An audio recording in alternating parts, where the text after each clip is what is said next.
시청자 여러분 안녕하십니까? 뉴스타트 3부 시작합니다. 다가오는 에이펙 기간엔 한반도 문제와 직결된 핵심 국가들 정상이 모두 경주에 집결합니다.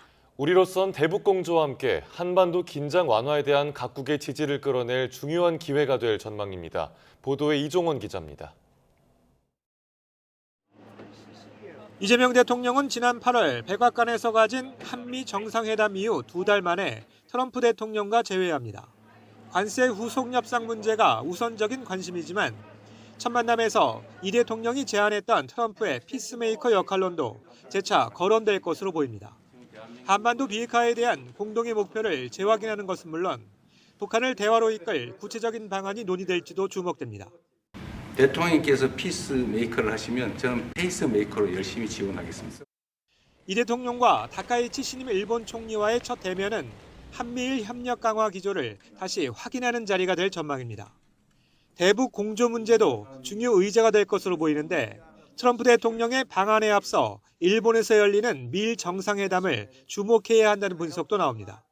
주변국 정상들의 우선순위가 다 다른데 이제 일본 입장에서는 트럼프 대통령과 공조를 해서 북한 핵 문제를 특히 부각시킬 가능성이 있고 한동안 북한과 어색한 관계를 유지하다 최근 친밀 모드로 돌아선 중국이 한반도 문제와 관련해 어떤 메시지를 낼지도 큰 관심입니다.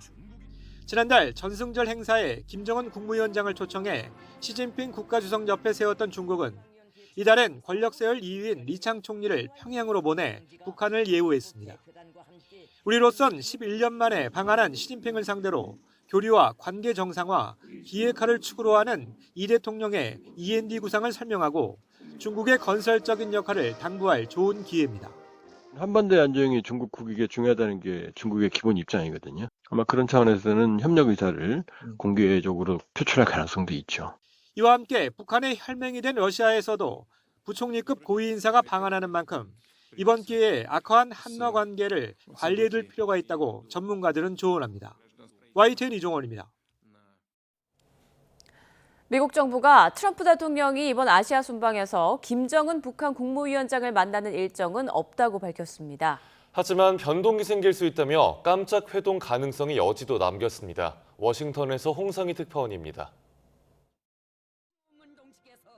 미 정부 고위 당국자는 트럼프 대통령이 미래에 김정은 북한 국무위원장을 만나고 싶다는 의지를 밝히기는 했지만 이번 순방 일정에는 없다고 말했습니다. 그러면서도 변동이 생길 수는 있다며 회동 가능성도 열어놨습니다. 현재 만날 계획은 없지만 갑자기 일정이 잡힐 수도 있다는 뜻으로 풀이됩니다.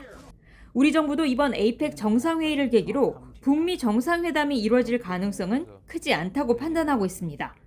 이번 에이펙 계기에 혹여라도 가능성이 크지 않지만 북미가 전격적으로 만날 수 있다면 전적으로 환영하고 적극적으로 지원할 생각입니다.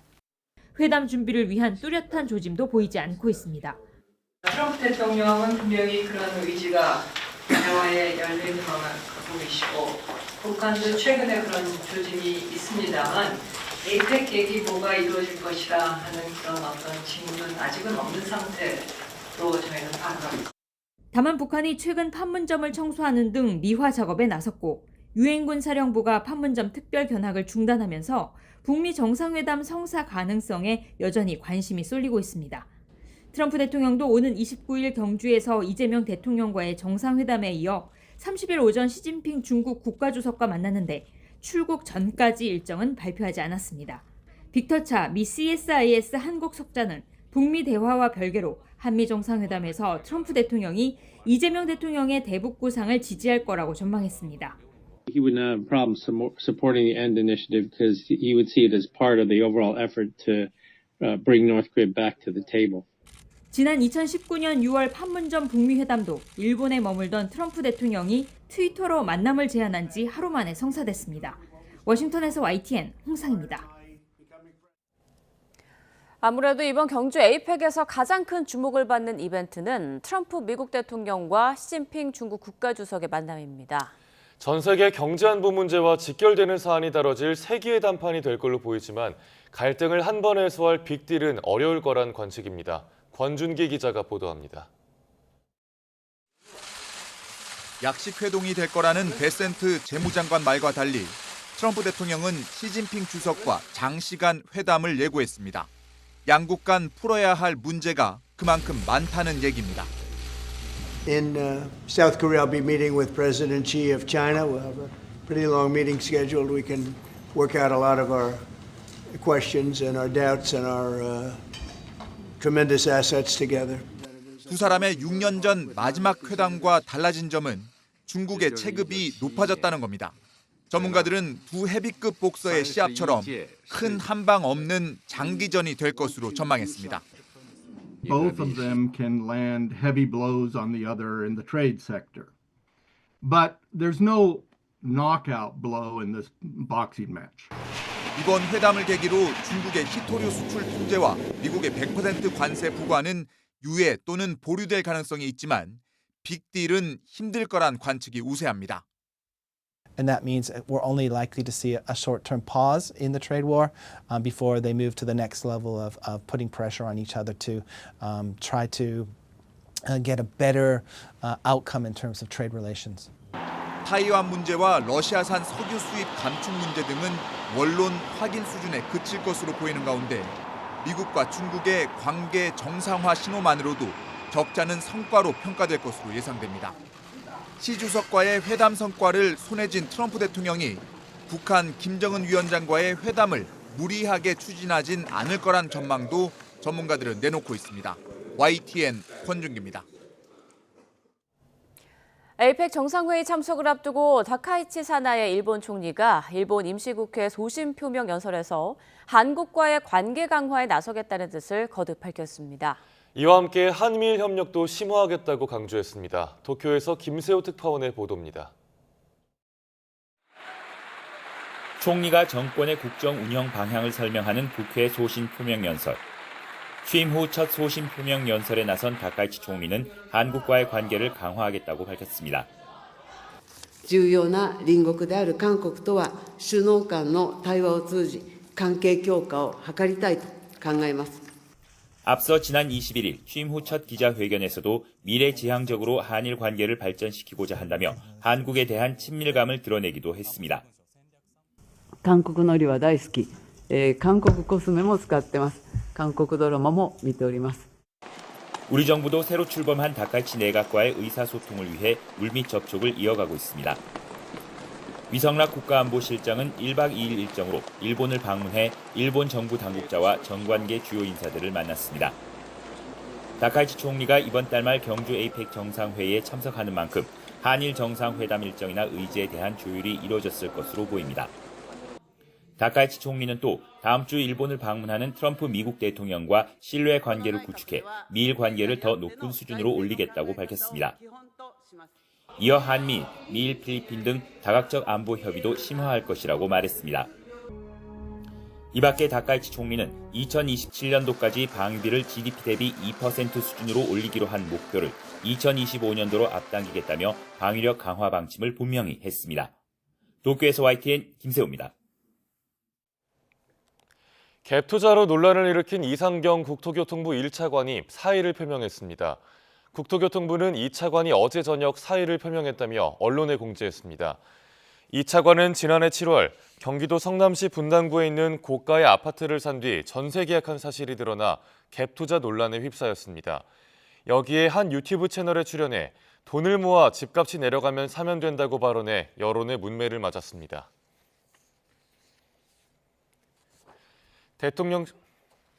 대통령실은 아파트 갭 투자 논란 등으로 사의를 표명한 이상경 국토교통부 1차관의 사표를 수리할 방침인 걸로 확인됐습니다.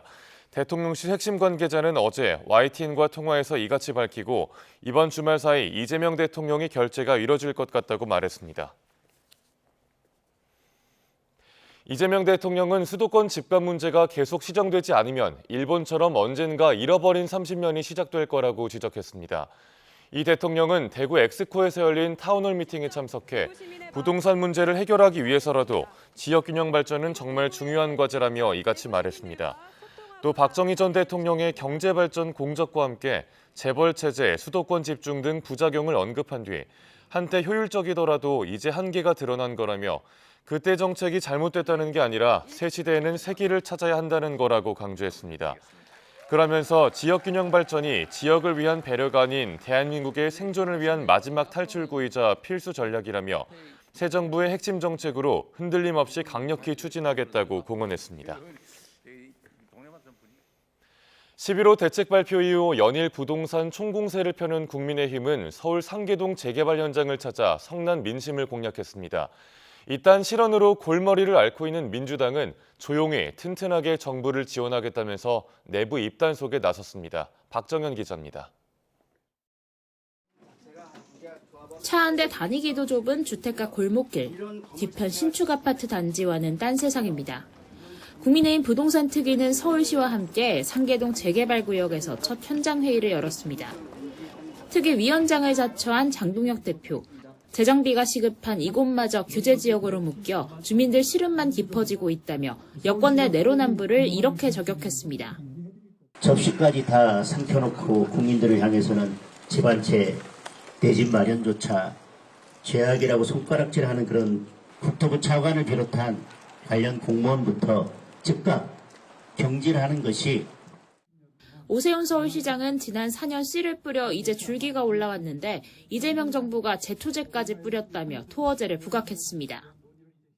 국민의힘은 서울을 시작으로 수도권과 부산, 대구 등 전국을 돌며 부동산 민심을 청취하고 자체적인 대안 마련에 착수한다는 계획입니다. 반면 민주당 투톱은 역시나 부동산 언급이 일절 없었는데 대변인 입을 통해 조용히 또 튼튼히 정부 정책을 뒷받침하겠다고 밝혔습니다. 과도한 조언이 불안을 조장한다고 야당에 날을 세우면서도 괜한 정치 공세에 휘말리지 말자며 사실상 함구령도 내렸습니다. 혼이 나고 있는 부분도 따지고 보면 국민의힘의 정치 공세에 과도한 설명으로 방어하려다가 생기는 일일 수 있습니다. 정부의 정책을 든든하게 뒷받침하겠다라는 기조. 하지만 우려와 달리 한국갤럽 여론조사에서 민주당은 한 달여만 40%대 지지율을 회복했는데 부동산 정책에 대해선 부정평가가 우세한 만큼 일단은 표정 관리를 하는 모습입니다. 재건축 초과이익 환수제 추진을 두곤 민주당은 당내 TF를 중심으로 논의하겠다며 말을 아꼈는데 국민의힘은 이번 정기국회에서 여야 합의로 처리하자고 제안했습니다. YTN 박정현입니다. 재판 소원과 대법관 증언을 골자로 하는 민주당의 사법개혁 작업이 속도를 낼 걸로 보입니다. 대법원은 대체로 부정적인 기류인데 입법 과정에서 얼마나 의견을 반영할 수 있을지는 미지수입니다. 김영수 기자입니다. 민주당이 추진하는 여러 사법개혁 방안 가운데 가장 민감한 건 재판 소원입니다. 3심 판결까지 나온 사건을 헌재로 가져갈 수 있는 제도인데 대법원은 물론 일선에서도 반대 목소리가 높습니다. 헌법에 반한다는 이유 때문입니다. 헌법상 사법권은 최고법원인 대법원과 각급 법원에 기속된다는 규정에 위반될 소지가 있다고 생각합니다.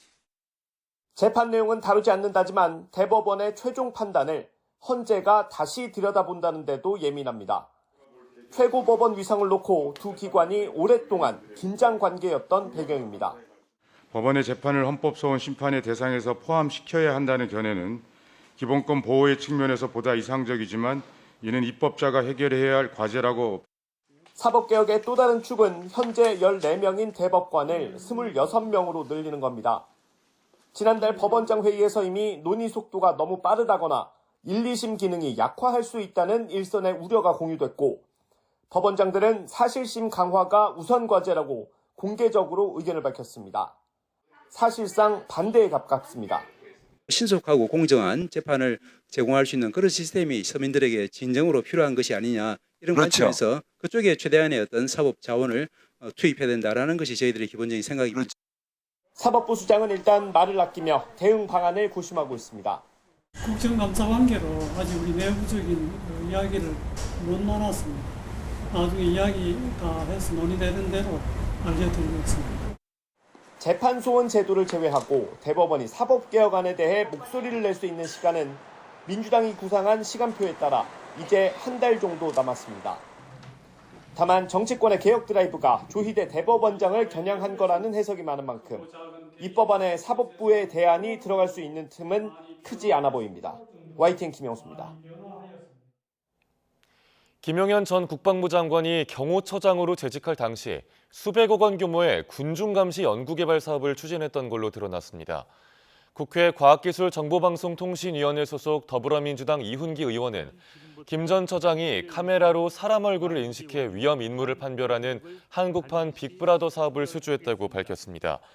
대통령실을 용산으로 이전하며 경호처와 과기부 예산 240억 원을 투입했는데 이 사업을 수주한 기관은 연구개발 이력도 없고 사업에 대한 윤리심의도 하지 않았다고 지적했습니다. 한국연구재단은 현재까지 연구비 35억 원이 지급됐고 어제 해당 사업에 대한 연구비 지급을 중단했다고 밝혔습니다. 김건희 씨 재판에서 김 씨와 대면한 건진법사 전성배 씨가 통일교회 선물을 건넨 사실을 직접 인정했습니다. 종교인이라 계속 거짓말을 할 수는 없었다고 주장했습니다. 이준엽 기자입니다. 건진법사 전성배 씨가 수사기관에서의 주장을 뒤집고 통일교 선물인 샤넬 가방과 그라프 목걸이를 모두 김건희 씨에게 전달했다고 시인했습니다. 최근 보관만 했다거나 잃어버렸다던 물건들을 돌연 김건희 특검에 제출한 뒤 재판에서도 변한 태도를 이어간 겁니다. 전 씨는 처남을 시켜 최측근인 유경옥 전 대통령실 행정관에 통해 선물을 전달했고 전달 사실은 김 씨에게 직접 들었다고 말했습니다.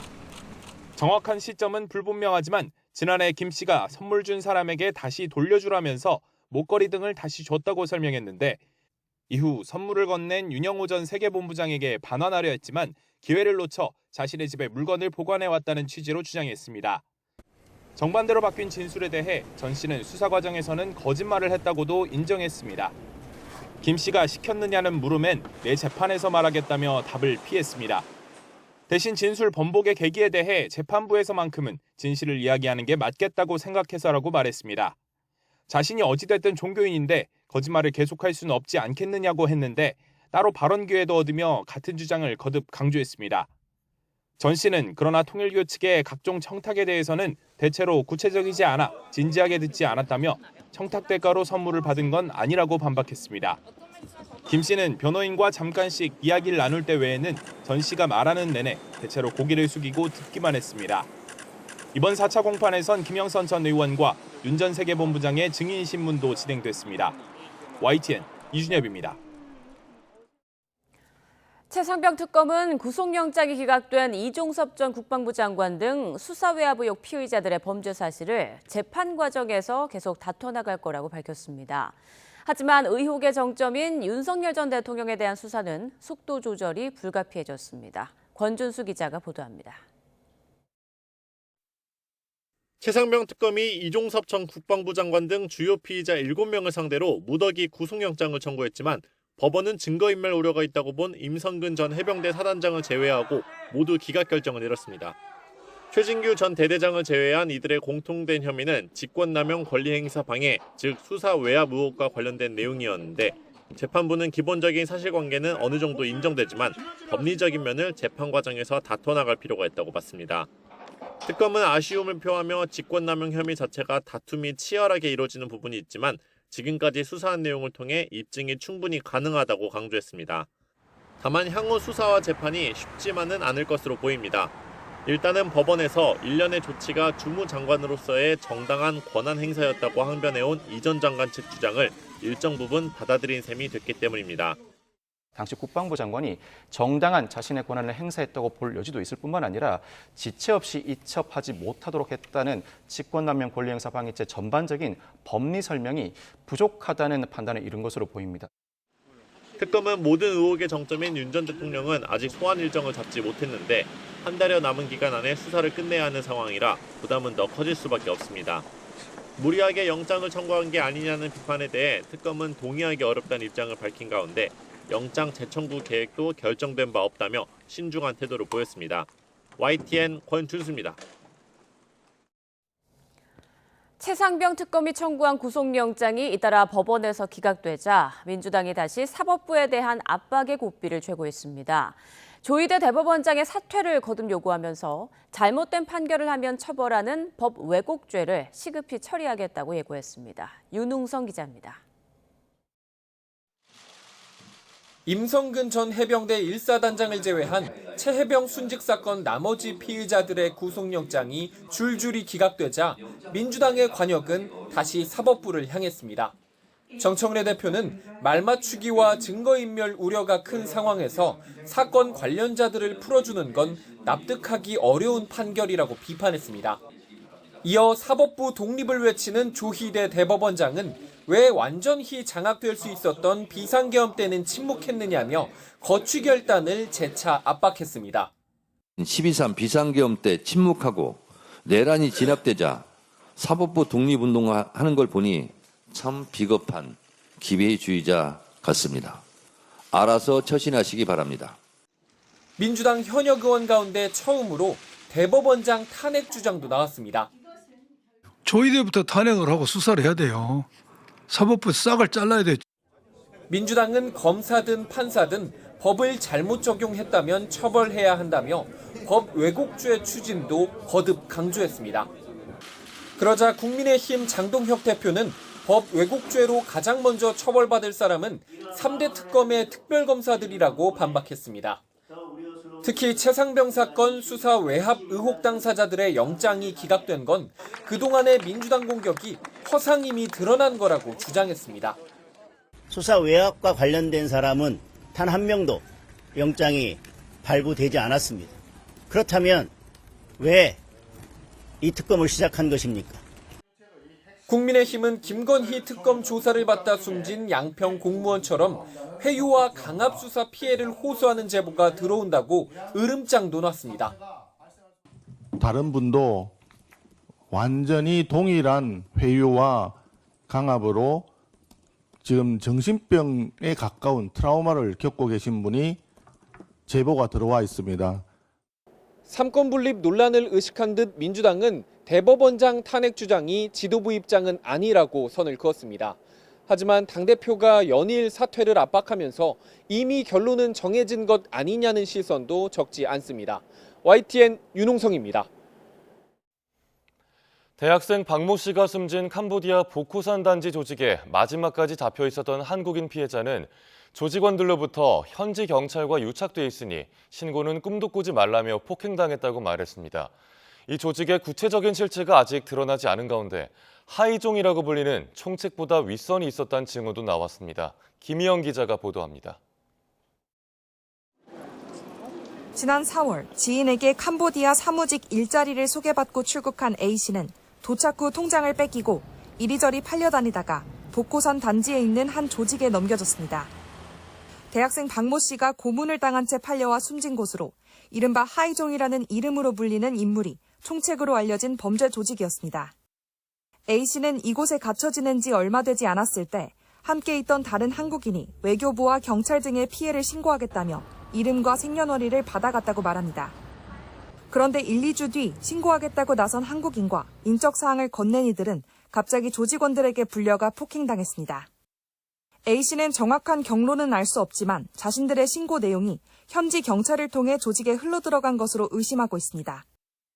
근 사장이 어차피 우리는 단지하고 현지 경찰하고 이렇게 유착 관계가 있으니까 너네가 아무리 신고를 해도 우리는 도망가면 된다. 그런데 그 신고한 사람은 절대 걸어서 나가거나. A씨는 또 조직의 총책으로 알려진 하이종이라는 인물 외에 큰 사장과 총사장으로 불린 윗선이 더 있었다고 기억합니다. 이거 살짝 공룡상이에요. 코도 크고 큰 사장 뭐 작은 사장도 골라가지고 그 위에 더 있긴 한데 그건 봤어요. 패션이 좀 화려한 걸 좋아하더라고요. 여드름 자국 같은 게 많았고. 그런데 YTN이 만난 다른 한국인 피해자도 박 씨 사망 사건과 관련해 당국에 체포된 중국인 3명은 하부 조직원일 뿐이고 하이종으로 알려진 손모 씨와 30대로 추정되는 또 다른 남성 지가 이 조직의 총책인 것으로 안다고 말했습니다. 저는 중국 산시성 출신의 만 26세고요. 전화 사기 조직을 총 계획하고 인신매매로 한국 사람을 사오는 것을 다 지시했고 지라고 불렸던 그 총괄은 키가 2에서 183 정도 되고 상당히 얼굴이 호남형이에요. 범죄 조직의 실체가 아직 드러나지 않은 가운데 우리 수사 당국에서도 관련 정보를 수집하는 것으로 전해졌습니다. YTN 김희영입니다. 캄보디아에서 송환된 사기범죄 피의자 일부는 감금과 폭행을 당해 어쩔 수 없이 범행에 가담했다고 주장하고 있습니다. 하지만 탈출이나 저항이 불가능할 정도로 당시 상황이 심각했다는 사실이 입증되지 않으면 처벌을 피하긴 힘들 걸로 보입니다. 양동훈 기자입니다. 경찰은 캄보디아에서 송환된 피의자 일부가 감금이나 폭행 피해를 주장하고 있다고 밝혔습니다. 구속 전 피의자 신문을 받기 위해 법원으로 후송된 한 피의자는 YTN 취재진 앞에서 목소리를 높이기도 했습니다. 어떤 게 가장 힘드셨어요? 전기 지짐으로 고문하는 게 힘들었습니다. 또 어떤 고문 당하셨습니까? 구타당했습니다. 하지만 이런 주장이 얼마나 신빙성이 있는지는 앞으로 수사를 통해 밝혀져야 합니다. 캄보디아 범죄 조직 수사 경험이 있는 경찰관은 YTN에 처벌을 줄이기 위해 자기들끼리 말을 맞추는 경우도 많다고 전했습니다. 심지어 가짜 주소를 보내며 구조를 요청한 흔적을 만들어 놓는 등 피해자라고 주장하기 위해 온갖 수단을 동원하기도 한다고 설명했습니다. 주로 중국인인 범죄 조직 우두머리나 관리자 등에게 감금과 폭행을 당했다고 하면 수사기관에서도 이를 확인할 방법이 마땅치 않기 때문입니다. 다만 지금까지 나온 캄보디아발 사기 사건 판결문들을 보면 법원은 이런 주장을 대부분 인정하지 않았습니다. 감시나 감금이 있었더라도 신고나 도움 요청이 불가능할 정도가 아니라면 협박으로 인한 어쩔 수 없는 범행이었다고 보기는 어렵다는 겁니다. 충분히 외출도 가능했고 자발적으로 돌아올 수 있었고 비자를 연장하기 위해서라도 한국에 그 사이 몇 번 들락날락했었다라고 한다면은 어떤 죄를 피하기 어렵겠죠. 이번에 캄보디아에서 송환된 피의자들 역시 심각한 폭행과 고문 등으로 저항할 수 없었다는 점이 입증되지 않는다면 처벌을 피하기는 어려울 전망입니다. YTN 양동훈입니다. 대리운전으로 귀가한 오피스텔 입주민이 주차타워에서 추락해 숨진 사건, 지난 2023년에 YTN이 단독 보도로 전해드렸습니다. 피해자가 차에 있는지 모르고 주차타워를 가동한 다른 입주민과 오피스텔 경비원, 그리고 관리소장에게 사고 책임이 있다는 1심 판결이 나왔습니다. 차상은 기자가 보도합니다. 오피스텔 입주민 40대 A씨가 주차타워 안에서 떨어져 숨진 건 지난 2023년 1월입니다. 대리운전 기사가 주차타워 출입구 안쪽에 차를 세운 뒤 요금을 받고 떠났고 A씨는 뒷좌석에서 잠들었습니다. 이런 사실을 몰랐던 다른 입주민 B씨는 차에 사람이 없다고 판단해 입고 스위치를 눌렀고 A씨 차는 15층 높이로 이동했습니다. 1시간 뒤 잠에서 깬 A씨는 차에서 내리다가 바닥으로 떨어져 숨졌습니다. 사고 책임을 두고 벌어진 공방. 법원은 주차타워를 조작한 B씨와 평소 타워를 관리하던 오피스텔 경비원, 관리소장 모두에게 책임이 있다고 봤습니다. 경비원은 차에 사람이 없다는 입주민 말만 듣고 현장을 확인하지 않았고 관리소장은 주차장을 사용하는 입주민을 교육하고 경비원 관리 감독을 할 의무가 있는데도 소홀했다고 판단했습니다. 입주민 B씨는 차량 썬팅이 짙어 안에 사람이 있는지 확인할 수 없었다고 주장했지만 문을 잡아당기고 두드리거나 전화를 거는 등 주의 의무를 다하지 않았다는 게 법원 설명입니다. 부산지방법원은 관리소장과 경비원에게는 징역 10개월의 집행유예 2년을, 입주민에게는 벌금 1,000만 원을 각각 선고했습니다. 유죄 판결을 받은 세 사람 모두 항소해 이번 사건은 다시 한번 법원 판단을 받을 예정입니다. 대리운전 기사는 요금을 받고 A씨 의사에 따라 차를 두고 떠나서 사고에 대한 책임이 없다며 애초 재판에 넘겨지지 않았습니다. YTN 차상입니다. 수원지방검찰청 여주지청은 차를 빌려준 뒤 흠집이 났다고 거짓말해 거액을 뜯어내고 협박한 혐의로 20대 A씨를 구속 기소했습니다. A씨는 지인인 피해자들에게 차량을 빌려준 뒤 흠집이 났다고 거짓말해 3,900만 원가량을 뜯어낸 혐의를 받고 있습니다. A씨는 1년가량 일부 피해자에게 합의금을 빌미로 콜뛰기로 불리는 불법 유상 운송을 시킨 뒤 매일 수입을 가로챈 걸로 조사됐습니다. 검찰 보안 수사 결과 A씨는 자신을 고소한 피해자들을 협박해 고소를 취소하게 하기도 한 걸로 확인됐습니다.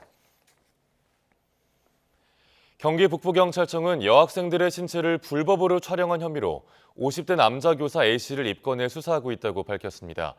A씨는 지난 7월 경기 남양주시에 있는 한 초등학교에서 여학생 3명의 신체를 몰래 촬영한 혐의를 받습니다. 경찰은 A씨의 휴대전화 등을 압수한 뒤 디지털 포렌식 조사에 증거물을 입수했고 추가적인 피해자가 더 있을 걸로 보고 수사를 이어가고 있습니다. 학교는 A씨를 수업에서 배제한 뒤 직위 해제 조치한 걸로 알려졌습니다. 최근 제주의 한 시장에서 산 철판 오징어의 양이 너무 적다는 글이 온라인 커뮤니티에 올라와 바가지 논란이 일었습니다. 하지만 상인들은 사실이 아니라며 반박했는데요. 고재영 기자가 보도합니다. 지난 20일 온라인 커뮤니티에 올라온 사진입니다. 작성자는 서귀포 매일올레 시장에서 15,000원짜리 철판 오징어를 샀는데 양이 너무 적다고 주장했습니다. 불쇼를 하면서 오징어 일부를 빼돌렸다고도 썼는데 글이 빠르게 퍼지며 제주도 바가지 논란으로 번졌습니다. 논란이 커지자 상인과 상인회는 사실 확인을 위해 CCTV 영상을 확인했습니다. 해당 업소 CCTV는 직접 손님이 고른 오징어를 즉석에서 조리하고 포장하는 전 과정을 고스란히 녹화합니다. 때문에 실제 오징어 조리 과정에서 일부 부위를 빠뜨릴 수는 없다는 게 상인의 설명입니다. 상인들은 순식간에 바가지 상인으로 몰린 데 대해 큰 충격을 받았습니다. 저희가 나가는 양보다 적게 나온 사진이 나와 있어가지고 좀 당황스러웠죠. 아무래도 저희 때문에 괜히 다른 업장들도 피해가 입을까 봐 걱정스러웠어요. 해당 게시물은 상인들의 반박 이후 지금은 삭제된 상태입니다. 하지만 피해 상인과 시장 상인회는 이미 시장 전체의 신뢰가 훼손됐다며 강력한 법적 대응을 예고했습니다. 이번 같은 경우에는 저희가 그냥 넘어가지는 않겠습니다. 솔직히 최초고 유포자를 찾아내서 엄정하게 대처를 할 예정입니다. 부정확한 정보는 한순간에 지역 상권을 무너뜨릴 수 있습니다. 정확한 확인 없이 퍼지는 글이 누군가에게는 깊은 상처가 될 수 있습니다.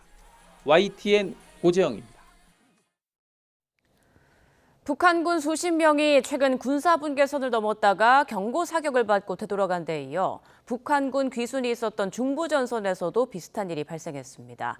이 두 사건 모두 뒤늦게 확인된 건데요. 군은 왜 경고 사격 내용을 제때 알리지 않았던 걸까요? 김문경 기자가 보도합니다.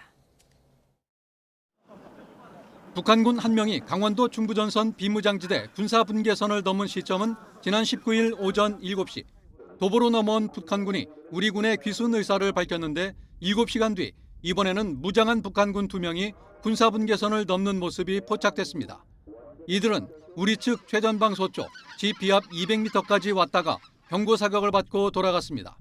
하지만 당시 군은 북한군 한 명의 귀순 사실만 알렸을 뿐 별다른 동향은 없었다고 밝혔습니다. 네, 혹시 귀순 이후에 북한군 투기 동향이 있는지 혹시 말씀해 주세요. 추가로 설명드릴 사안은 없습니다. 군은 귀순자와 북한군이 군사분계선을 넘은 시점이 7시간 정도 차이가 있는 데다 이들이 추격조인지 명확하지 않아 관련 정보를 공개하지 않았다고 해명했습니다. 전방 지역의 상황으로 민통선 출입을 거부당한 현지 주민은 군의 입장을 이해하기 어렵다는 반응입니다. 나는 당연히 대중매체에 나올 줄 알았었는데 그게 안 나왔어. 군은 같은 날 경기도 파주 최전방에서 20여 명의 북한군이 군사분계선을 넘었을 때도 경고 사격이 있었지만 알리지 않았습니다. 지난 8월에도 비슷한 일이 있었는데 북한군이 우리 군의 경고 사격을 엄중한 도발 행위라고 항의하면서 관련 내용이 드러나기도 했습니다.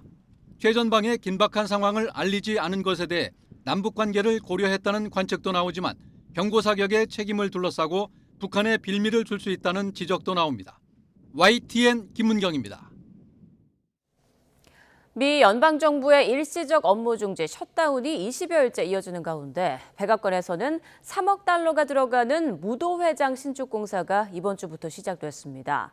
트럼프 대통령은 자신과 친구들이 공사 비용을 전부 부담할 거라면서 공사의 투명성을 묻는 언론을 삼류라고 공격했습니다. 신호 기자입니다. 워싱턴 DC 백악관의 이스트윙 건물을 굴착기로 허물기 시작했습니다. 수용 인원 999명의 대형 무도회장 신축 공사가 시작됐습니다. Probably hear the beautiful sound of construction to the back. You hear that sound? Oh, that's music to my ears. I love that sound.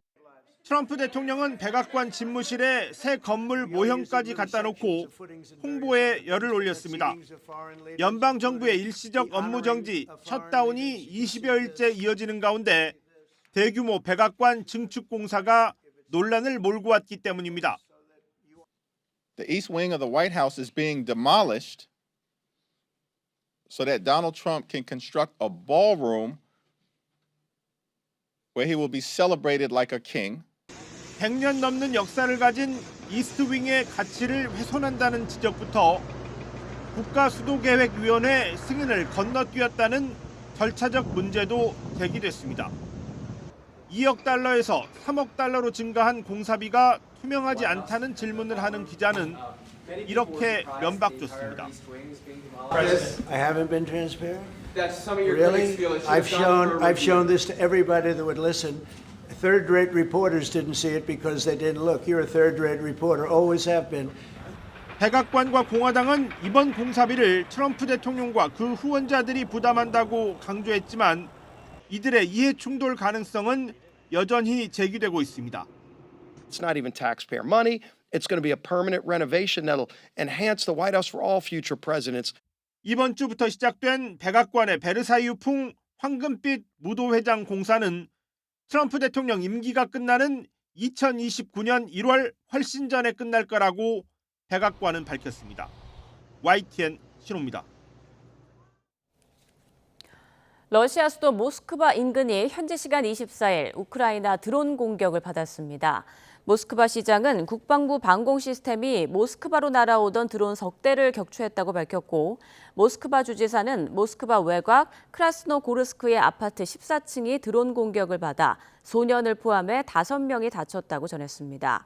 이번 드론 공격으로 모스크바 남부 도모데도보 공항과 주콥스키 공항은 항공기 이착륙을 일시 중단했고, 모스크바 인근 칼루가 공항도 운영을 잠시 제한했습니다. 또 모스크바 동남부 랴잔 정유소도 드론 공격을 받고 원유 증류 장치 가동을 중단했다고 로이터 통신이 보도했습니다.